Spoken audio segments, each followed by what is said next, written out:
ইসরাফিল আলাইহিস সালাম প্রথম যে ফুৎকারটা দিবেন তখন পুরো পৃথিবী কেঁপে উঠবে, মারাত্মকভাবে কেঁপে উঠবে। তারপরের যে ফুৎকার দিবেন তখন সব মরে যাবে, আমরা পৃথিবীতে কেউই বেঁচে থাকবো না। তখন মানুষ মরে যাবে, জিন জাতি মরে যাবে, সমস্ত ফেরেশতারাও মরে যাবে।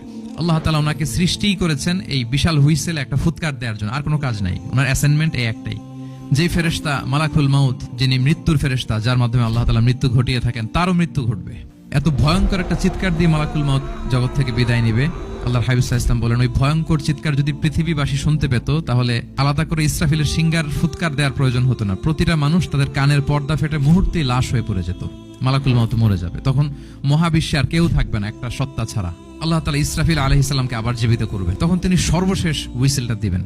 লাস্ট হুইসেলটা যখন দেয়া হবে তখন জমিন থেকে সব মৃত লাশগুলো আবার জীবিত হয়ে দাঁড়াতে শুরু করবে। সৃষ্টির পর থেকে আজ অবধি বিশাল হুইসেলটা নিয়ে আল্লাহর আরশের দিকে তিনি তাকিয়ে আছেন অপলক নেত্রে, পলকও ফেলেন না চোখের, যে কখন আল্লাহ তাআলা অর্ডার করবেন, করার সাথে সাথে ফুৎকার দিবেন, আবার না দেরি হয়ে যায়।